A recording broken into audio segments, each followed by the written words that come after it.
What if I was trapped on this rock and couldn't get down? Is the back of an envelope sentence that led to cult 1990s film Tremors. It also describes The Shallows pretty much perfectly. Blake Lively, an actor who I've never seen live up to her name until now, plays Nancy, a young woman looking to connect with her dead mother by surfing at a secluded beach. Naturally, things go sideways and Nancy finds herself injured, trapped on a sinking island a mere 200 metres from shore, yet under constant threat from the most vindictive shark in movie history. Now, I have a serious spot for one actor, one location films. Both Locke starring Tom Hardy and Buried starring Ryan Reynolds show that these films can be intense psychological thrillers if you get a good performance out of your actor and as much as possible out of the inevitably minuscule budget. And they did get a good performance out of Blake Lively. So much of the performance is carried in her eyes and gestures that I genuinely cared about her character. Even if you did call an injured seagull Steven Seagal.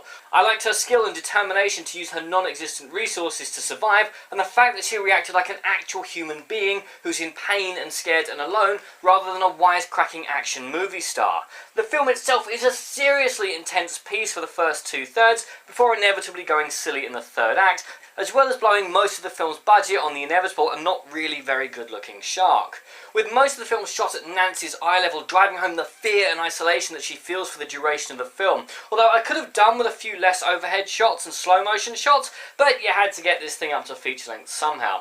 Hell, in my opinion, this film even stands up against that shark film, and that's something I never ever thought I'd say. Given enough exposure, I'd say that this could scare another generation out of the water, and I have to give extra special props to the orchestra, who make the entire film pulse with fear and dread before a single fin had been rendered.